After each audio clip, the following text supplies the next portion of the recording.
যেটা আমার যেটা মানে যা বুঝতে পারছি, আমাদের পার্টির পলিট ব্যুরোর তরফ থেকে স্টেটমেন্ট দেওয়া হয়েছে,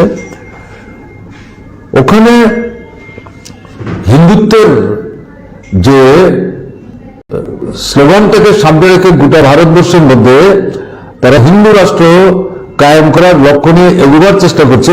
গুজরাট তাদের কাছে ল্যাবরেটরির মতো এই প্রশ্ন তারা ব্যবহার করছেন, এবং এমন একটা হাইট তারা তৈরি করতে পেরেছেন যাতে গিয়ে মানুষের জীবনে যে মূল সমস্যাগুলো, জাতীয় সমস্যাগুলো ওখানে প্রভাব বিস্তার করছে। জিনিসপত্রের দরদাম বাড়ছে, মুদ্রাস্ফীতি হচ্ছে, না বেকার সমস্যা, শিক্ষা ক্ষেত্রে সমস্যা, স্বাস্থ্য পরিষেবার ক্ষেত্রে সমস্যা,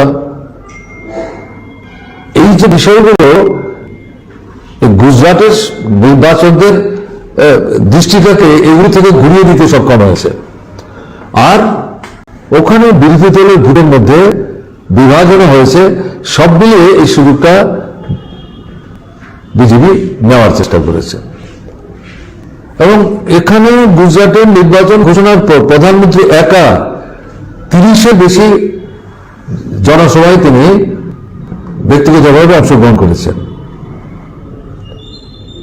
এবং ভোটের দিন রোড শো করেছেন, যেটা নির্বাচনী যে মডেল কোড তার পরিপন্থী।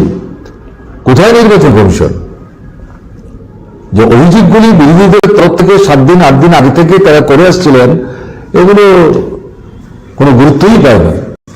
কাজে সব মিলিয়ে এ হচ্ছে গুজরাটের অভিজ্ঞতা। হিমাচলেও প্রধানমন্ত্রী তার চেষ্টার কসুর করেনি, নতুন নতুন প্রজেক্ট ডিক্লেয়ার করেছেন, নিজে পড়ে থেকেছেন, তাই গুজরাটের মতোই নানা নতুন প্রতিশ্রুতি সেখানে দিয়েছেন, কিন্তু এখানে পরাস্ত হয়েছেন, খুব ভালোভাবেই পরাস্ত হয়েছেন। আপনার দিল্লি বিধানসভা দখল করতে পারছেন না, কিন্তু এই যে পুরো পরিষদ এটাকে কবজা করে, এবং আমাদের দেশের সংবিধানের নিয়ম অনুযায়ী দিল্লি সরকারের যে ক্ষমতাকে আরো সংকুচিত করে কেন্দ্রের হাতে আরো ক্ষমতা তুলে নিয়ে এই সরকারটাকে কাবু করার জন্য নানা চেষ্টা তারা করেছে। এরকম একটা জায়গায় এই দিল্লি কর্পোরেশনের লড়াইটা কিন্তু এটা একটা প্রেস্টিজ ইস্যু হিসাবে এবং রাজনৈতিক বিষয় হিসাবেও তারা একটা চ্যালেঞ্জ হিসাবে গ্রহণ করেছিল, এবং তাতে গিয়ে দেখা গেল বিজেপি এখানে ভালোভাবেই পরাস্ত হয়েছে। এর থেকে মানে যেটা বলার, মোদি ম্যাজিক, এটা তার যে মানে আপনার এটা ফিকে হয়ে যাচ্ছে, সেই জেল্লাটা থাকছে না, এটা ক্রমশ ক্রমশ নিচের দিকে যাচ্ছে, এবং তার মূল কারণ হচ্ছে গুজরাটের ব্যাপারটা অন্যরকম হলেও বাকি যে জায়গাগুলো, সেই জায়গাগুলিতে মানুষের জীবনে ক্রমবর্ধমান যে অর্থনৈতিক সমস্যা, সংকট, সামাজিক যে ব্যভিচারগুলি চলছে, সংখ্যালঘু থেকে শুরু করে দলিত অংশের মানুষ তাদের বিরুদ্ধে যেভাবে সংহার দৃষ্টি নিয়ে যুদ্ধ ঘোষণা করে তাদের দাবিয়ে রাখার চেষ্টা করছে, তার প্রতিফলন ঘটছে। বেকারদের মধ্যে খুব বিক্ষোভ সেখানে প্রতিফলিত হচ্ছে। শিক্ষক, কেরানি, কর্মচারী, হিমাচলে যে পুরনো পেনশন, এটাই একটা ডমিনেটিং ফ্যাক্টর হয়ে গেছে সেখানে, কেমন না? কাজে সব নিয়ে যেটা এখানে বলার, যে সারা দেশের যে পরিস্থিতি চলছে, লাভ কিছু দেখাতে পারেনি, সেখানে বিজেপি লাভ কিছু দেখাতে পারেনি। ফলে একটা ধারণা যেটা তৈরি করা হয়েছিল যে বিজেপি ইনভিনসিবল, এটা ঘটনা না, রাজনীতিতে এটা হয় না। আর এটা হতে গেলে পর জনগণের বৃহত্তর অংশের জীবনের মৌলিক যে সমস্যাগুলো, এগুলো সমাধানের জন্য ইতিবাচক সদর্থক কর্মসূচি থাকতে হবে, এটা রূপায়ণের জন্য আন্তরিকতা দেখাতে হবে, বিভাজন না। একতা সম্মতিকে সুদৃঢ় করতে হবে। এখন তো কি হচ্ছে, সংবিধান থেকে শুরু করে এই যে স্বয়ংশাসিত সংস্থা সবগুলোই তো তারা প্রায় আক্রমণ করছে, কবজা করার চেষ্টা করছে, বিচার ব্যবস্থাকে তারা বদল দেওয়ার করার চেষ্টা করছে। যদিও আমরা লক্ষ্য করছি গত কিছু সময় যাবৎ সুপ্রিম কোর্ট এবং কোনো কোনো হাইকোর্ট এই জায়গায় মুখোমুখি প্রায় মানে বিরোধ বা সংঘর্ষে চলে আসছে। এগুলো সবই কিন্তু জনগণের যে খুব বিক্ষোভ, তারই প্রতিফলন। তার থেকে বিচার ব্যবস্থা কিন্তু সত্যি রসদ সংগ্রহ করছে।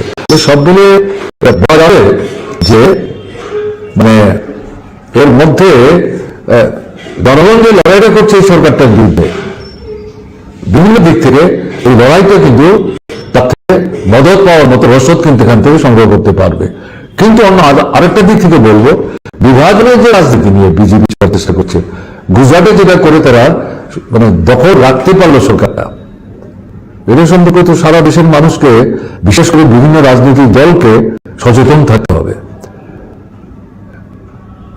যতটা বেশি চেষ্টা করতে হবে আরএসএস নিয়ন্ত্রিত বিজেপি মরাসগতভাবে তাদেরকে বিচ্ছিন্ন করতে হবে। অর্থনৈতিক দাবি দেওয়া লড়াই, চাকরি, শিক্ষা, স্বাস্থ্য, ঘর বাড়ি, এগুলোর জন্য লড়াই করছে, কিন্তু এর পাশাপাশি যদি এর শ্রেণী দৃষ্টিভঙ্গিগত দিক থেকে রাজনীতির যে লড়াইটা, তারা যে কর্পোরেটদের স্বার্থ রক্ষা করছে, কর্পোরেট এবং ধর্মান্ধ শক্তি মিলিত হয়ে সারা ভারতবর্ষের মানুষের বুকের উপর যে একটা পাথরের মতো চেপে বসে আছে, এটার বিরুদ্ধে যদি রাজনীতির লড়াই, মতাদর্শের লড়াই, এটাকে যদি খাটো করে দেখা হয় তাহলে কিন্তু ভুল হবে। সেই দিক থেকে আমাদের বিশ্বাস, আমার সীমাবদ্ধ অভিজ্ঞতা নিয়ে যেটা বলতে চাইছি, এই পরিস্থিতিতে ঠাসা এবং পরাস্ত করবার জন্য সামনের দিনে লড়াইয়ের ময়দানে এই বিজেপি বিরোধী গণতান্ত্রিক শক্তিগুলিকে সংঘবদ্ধ হবে এবং তাদের পরাজয় নিশ্চিত করা অসম্ভব না। এটা সম্ভব অন্তত এই তিনটে জায়গায়, তিন রকম নির্বাচনের মধ্যে দিয়ে এবং উপনির্বাচনের ফলাফলের মধ্যে দিয়ে এটাই প্রতিভাত হয়েছে বলে প্রাথমিকভাবে আমার মনে হচ্ছে। স্যার, আরেকটা প্রশ্ন হচ্ছে, আজকে বিজেপিও একটা সাংবাদিক সম্মেলন করছে। বিজেপির সভাপতি বলছেন যে ত্রিপুরাও সামনে নির্বাচন রয়েছে, হাই ভোল্টেজ বিধানসভা নির্বাচন। এই নির্বাচনে গুজরাটের এই ফলাফলকে মডেল হিসেবে ধরা হবে, কি বলবেন? যেটা তাদের জন্য সহায়ক, তারা এটাকে মডেল করবে। মডেল না, হিমাচল কেন মডেল না? ওখানে তো বিজেপির সরকার ছিল, ব্যর্থতা তো মডেল দেখা গেলে অসুবিধা হবে। কিন্তু বিজেপিতে জয়ী হয়েছে, বিজেপির মানুষ এটা মনে করার কারণ নেই।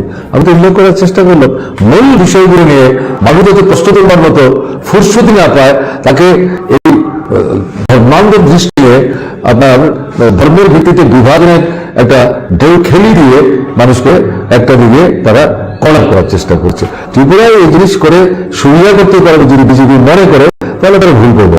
ত্রিপুরার মানুষ গণতান্ত্রিক চিন্তা চেতনার দিক থেকে তারা সচেতন এবং ধর্মনিরপেক্ষতার যে আদর্শ, এই আদর্শ নিয়ে ধর্ম, বর্ণ, সম্প্রদায় নির্বিশেষে হিন্দু, বৌদ্ধ, খ্রিস্টান সবাই একসাথে থাকার যে সাংস্কৃতিক ঐতিহ্য সুদীর্ঘ সংগ্রামের মধ্যে ত্রিপুরা এটা গড়ে উঠেছে। এবং গত এই 55-56 মাস যাবৎ এর মধ্যে বিভাজন তৈরি করার চেষ্টা তারা নিচ্ছে না। কিছু কিছু ঘটনা আর এইগুলো উল্লেখ করে সময় নিতে চাইছে না, তারপরে মানুষই ঐক্যবদ্ধভাবে তাকে প্রতিহত করে ঐক্য রক্ষা করার যে চেষ্টা করছেন, একে কিন্তু খাটো করে দেখবার সুযোগ নেই। তার আমাদের আস্থা আছে, বিশ্বাস আছে। স্যার, আজকে জনসভায় রাজ্যের মুখ্যমন্ত্রী বলছিলেন যে কংগ্রেস এবং সিপিআইএম থেকে তিনি মানুষকে পরামর্শ দিচ্ছেন যে দূরে থাকুন, তাদের সঙ্গে দূরত্ব বজায় রাখার জন্য বিলোনিয়াতে। এখন মুখ্যমন্ত্রী এর বাইরে কি বলবেন? মুখ্যমন্ত্রী তো এর বাইরে কিছু বলার নেই, তার তো ভয়ের জায়গাটাই তো এটা। সিপিআইএম কে 2018 নির্বাচনের ফলাফল ঘোষণার পর প্রথম সপ্তাহ থেকেই তো আক্রমণ করছেন এবং এটা ফেসিস্ট ছিল, তাদের চেহারা নিয়েছে। আপনারা যেখান থেকে আমার সঙ্গে কথা বলছেন, এই বাড়িটা তো আক্রান্ত হয়েছে, রাজধানী শহর। এখানে একটু মানে জোরে সোরে আওয়াজ করে কিছু বলার চেষ্টা করলে মুখ্যমন্ত্রীর যে সরকারি বাসভবন, সেখান থেকে কিন্তু কান পাতলে শোনা যাবে। শুনেছেন এই সমস্ত আক্রমণের ঘটনায় কোনো প্রতিক্রিয়া। তবে এখান থেকে শুরু করে এখন পর্যন্ত 25 জন মার্ক্সবাদী কমিউনিস্ট পার্টি আমাদের কর্মী সমর্থক তারা খুন হয়ে গেছেন এদের হাতে। আর ওরা হয়েছে এখানে কোনো রাজনৈতিক খুন খারাপি নাই। আমি শুধু এটাই উল্লেখ করার চেষ্টা করলাম, এই যে ঘটনা ঘটলো যে চোখের সামনে প্রকাশ্যে দিবালোকে 75 বছরের বৃদ্ধরাকে পিটিয়ে যেভাবে মানে খুন করে রাস্তায় ফেলে দিয়ে এগুলি জবাবটা কি? মুখ্যমন্ত্রী তো একটি শব্দ উচ্চারণ করেননি। তিনি নিজেই নিজেকে জনগণ থেকে আরো বিচ্ছিন্ন করবার সুযোগ করে দিচ্ছেন। প্রথম দিকে যে ধারণাটা তিনি তৈরি করবার চেষ্টা করেছিলেন, একটা ভাবমূর্তি তৈরি করার চেষ্টা করেছিলেন, তিনি নিজেই সেটা ক্লাদাক্ত করছেন।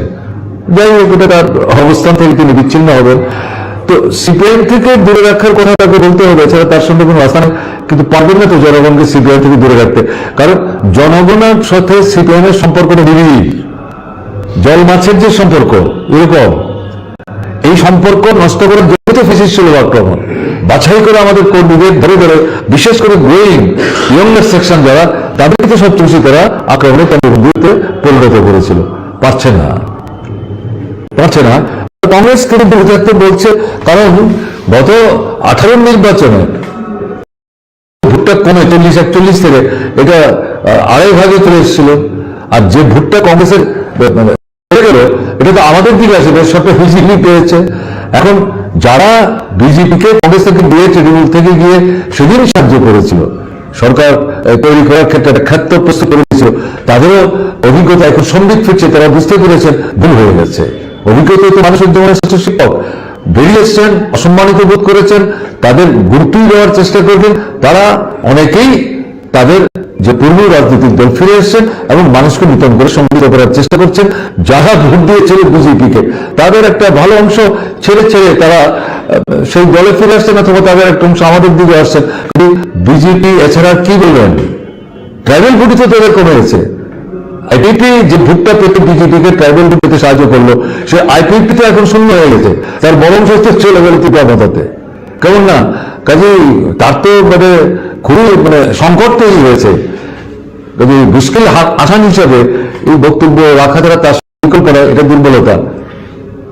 এটা দুর্বলতা, বিচ্ছিন্নতার এটা হচ্ছে নিদর্শন। একটা শেষ প্রশ্ন, গত পরশুদিন অজয় কুমার দাস সদর এসডিপিও তিনি একটি অভিযান করেছেন নেশা বিরোধী, সেটা নিয়ে সামাজিক মাধ্যমে বেশ ওনাকে প্রশংসা উনি কুড়িয়েছেন। কিন্তু পরের দিন মুখ্যমন্ত্রী একটা রিপোর্ট চাইলেন যে কি হয়েছিল সেটা নিয়ে। তো এটা নিয়েও সামাজিক মাধ্যমে বিষয়টা নিয়ে আলোচনা হচ্ছে, কেন রিপোর্ট চাইলেন এবং উনি নেশা বিরোধী অভিযানে নেমেছিলেন সমাজের জন্য। এটা আমি পত্রিকায় দেখেছি, সম্ভবত আমাদের কলেজ লেকের পাড়ে, যেখানে আমরা থাকার সময় এটা একটা পার্ক হিসেবে ডেভেলপ করব চিন্তা করেছিলাম। লেক ভিউ যে আপনার ইয়েগুলি আছে, অধ্যাপকদের যে কোয়ার্টার্স গুলো আছে, ওখান থেকে পার্কের সঙ্গে আমরা লেকের উপর দিয়ে একটা দড়ি ঝুলানো রাস্তা করে দেওয়ার চিন্তা ভাবনা আমাদের ছিল। যাই হোক, সেটা সব আমরা করে যেতে পারিনি। আমি পত্রিকায় দেখলাম যে ওখানে এসডিপিও, তার নামটা তো আমি বলতে পারবো না, তিনি সেখানে গেছেন, তার কাছে নিশ্চয়ই খবর ছিল, এবং ওখানে গিয়ে পরিস্থিতি তিনি যা দেখেছেন এটাকে তিনি কাউন্টার করার চেষ্টা করেছেন, প্রশ্রয় দেননি। এবং এটার পরিপ্রেক্ষিতে পূর্ব থানাতে ঘেরাও করে দারোগা পুলিশের বিরুদ্ধে খুব খড়গহস্ত ভূমিকা বিজেপির নেতৃত্ব, বিশেষ করে বায়ু মনোবলপুর এলাকা, আমাদের পূর্বতন মুখ্যমন্ত্রীর জয় এলাকা, সেই এলাকার যারা নেতৃত্ব তারা সেখানে খুব হবিদুর্নি করার চেষ্টা করেছেন। এখন বুঝতে পারছেন, পুলিশের মধ্যে যারা একটু মেরুদণ্ড সোজা করে আইনের শাসন করবেন না, আইনি বিরোধী ভূমিকা যারা নিচ্ছেন, তাদের বিরুদ্ধে নিজের পায়ে দাঁড়িয়ে একটু পদক্ষেপ নেওয়ার চেষ্টা করছেন, তাদের উপরেই তো বিজেপি ক্ষুব্ধ হচ্ছে। এর অর্থ কি? এর অর্থ হচ্ছে প্রশাসন, পুলিশ সমস্ত কিছুকে বগল দাবা করে বিরোধীদের কণ্ঠ স্তব্ধ করে তারা যা চাইবেন তাই তারা করবেন, তাদের উপরে কারোর কথা বলা অধিকার নেই। এটাই তো স্বরতন্ত্র, এটাই তো একদলীয় শাসন। এই কারণে তো আমরা বলছি রাজ্যের সংবিধান অকেজো, এবং এই সবটা মিলিয়ে যেটা, এটাই তো হচ্ছে সুলভ সন্ত্রাস। ভোটের অধিকার থেকে শুরু করে সমস্ত দিক থেকে আক্রান্ত। পুলিশ তো খুন করে ফেললো। নেশা কারবারি যারা, তাদেরকে ধরতে গিয়ে বক্সনগর এলাকায় ওদের গাড়ির চাকার চাপায় উপজাতীয় অংশের পুলিশ অফিসারটা তিনি হয়ে গেলেন। তাকে যিনি মানে যারা খুন করলো তাদের বিরুদ্ধে মামলা পরিবর্তন, ওই এলাকার কোন একটা থানা দারোগা বাবু তাকে ওদের সাময়িক মানুষের ক্ষোভের মুখে, পুলিশের একটা অংশের ক্ষোভের মুখে সরকার সরিয়ে আনতে বাধ্য হয়েছিল। এখন তো আমি শুনলাম অভিযোগ আসছে সোনামুড়া থেকে সেই ভদ্রলোককে প্রমোশন দিয়ে এসডিপিও করা হয়েছে এবং তিনি তার যেমন খুশি তেমন মানুষের সঙ্গে আচার আচরণ করতে শুরু করেছেন। এগুলো মানুষ মেনে নেবে নাকি?